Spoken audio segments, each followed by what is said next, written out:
Well, we made it. January 31st, 2025. The first month of 2025 is over. We are 1/12 through the new year. And I don't know about you, but it hasn't turned out like I could have guessed at all, even at my most pessimistic. I mean, someone saluted Hitler at the presidential inauguration. Bet that wasn't on any of our 2025 bingo cards, huh? And within the lifetime of like US World War II servicemen, no less, that's what I find so surprising. We all kind of could feel, the pendulum swinging, as it were, but that has escalated so much, is what I really think is stunning. I'm reminded of a line that Susan Collins wrote in The Hunger Games from the character Plutarch Heavensbee, that we are stupid, fickle beings with poor memories and a great talent for self-destruction. And more recently, I've been ruminating on that quote, and just in general, the prophetic nature of the Hunger Games books. At the same time, though, I can't help but think that maybe it is a smokescreen, so to say, that the president is using, as if he kind of just wants to fill the airwaves with so much stupid bullshit that it just presses down everything else that's happening to overwhelm the airwaves, so that there are too many horrible things going on for us to really focus and dig deep into any one of them. There's the crash, the ICE raids, his nominations, Pete Hegseth, and every single time I see one of those headlines, I think, I'm going to put a pin in that and go back to it, and I'm going to do my civic duty, and I don't know, write my congressman or something, and I never do. I've never done it, Like most Americans, I sit in a little cocoon of moderate comfort, and from which I emerge every 4 years to pretend to be invested in the wider world around me.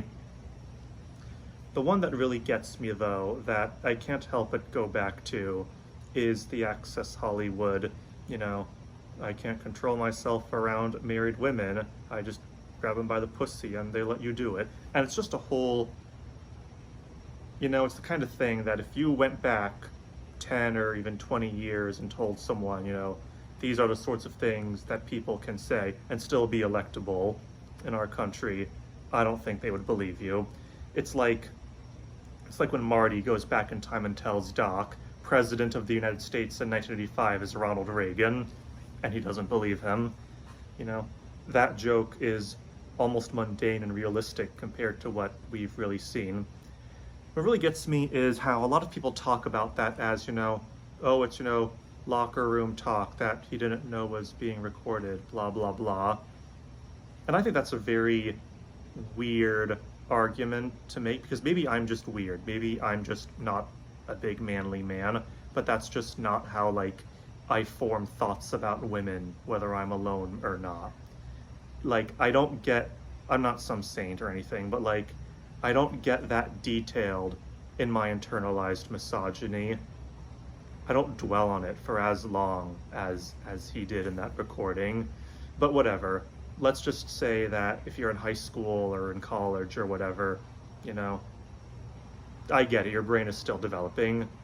The thing that people tend to forget is that Trump was around 59 years old when that recording was taken.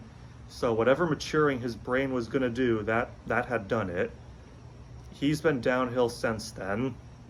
That's another thing that people kind of forget. It's that he had a whole long, noteworthy career all before he became the president. It's like the only little shiny thing left. My dad is around 59, so that really puts it into perspective to me. It makes me wonder, how did he have a career after that? What happened?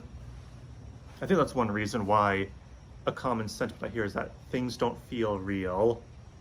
It almost feels Matrix-like. A common sentiment I hear is that it feels like, 2020 was last year. 2015 was a couple years ago. 2012, 2012 definitely wasn't what it was 13 years ago. Everyone says the world should have ended then, and this is all just the weird simulation since then. And I get why people say that, because things just don't seem to be adding up. And it feels like, going back to what I was saying about, overwhelming the airwaves, this feels like the point in which something is supposed to happen, but no one seems to want to be the first one to push the domino. I definitely don't. Like I said, I'm the worst culprit of all. I put pins in them, and then I just have a board full of pins, and it becomes a whole thing, and so I end up doing none of them. Analysis paralysis. I have a grandfather who was alive in World War II. He was on the USS Randolph, and I think about him frequently. I think about how part of the reason why nobody knows what to do is because everyone feels like the way that you stand up, to a big, strong man is you need some even bigger, stronger man to impose his will over the big, strong man you don't like. And that thinking buys too much into the fascistic narrative. I think of C.S. Lewis, who said that the world is not dualistic. It's not a battle between good as its own thing versus evil as its own thing, but that the world is, as a matter of faith, fundamentally good, naturally good, and evil is a rebellion, a thing that sprung up from within. The world was created good, but evil had to develop within it at some point, and so there would be a point when there is no more evil. But don't get people become overwhelmed by the idea that, oh, if I do something, I have to do everything. It's not enough to just be, a little behind-the-scenes guy. And that's why I mentioned my grandpa, because he was a behind-the-scenes guy. He was one of the guys who fed the ammo into the gun during the battles, which almost like stands out to me because it's not the kind of thing that you'll see in a movie. You see the guy behind the gun, you see Indiana Jones punching Nazis to their face, you see Captain America jumping around with the Howling Commandos, and no one thinks about the little guys. That's the thing, we are all little guys, and that's not to be in a reductive or, depressing way. I think there's a certain beauty in it. The reason why I remain cautiously optimistic and carefully hopeful is because nothing is new under the sun. There's nothing new intrinsically about having terrible presidents or terrible cultures of the world feeling like it's falling apart. It's felt like it's been falling apart before, and fallible men, people just like us. My grandpa, I read his journal. He was a scared 20-year-old who said, sometimes I don't know how I keep it together out here. It takes a toll on a man. I don't know why I don't snap and pop my cap sometimes. And he was 20 years old. He was younger than me. And it's somewhat paradoxical, but I think the reason he was able to keep it together and why we did win the war is because he didn't think he needed to know everything. He knows, my job is to feed the ammo into the belt. Everyone else has their jobs, but I'm not going to worry about that when we're in the heat of battle. I'm going to think about my job, and they're all going to think about theirs. And they won.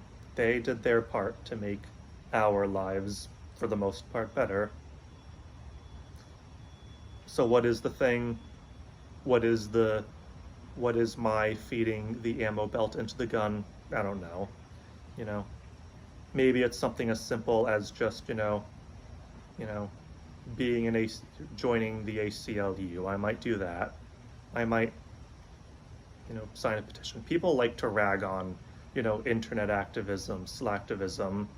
I think that's part of the problem. It's because some people can't imagine that great things happen from groups, that a bucket of water, no matter how heavy it is just made of individual drops. Say, oh, a drop in the bucket. Well, yeah, all the drops in the bucket are drops in the bucket.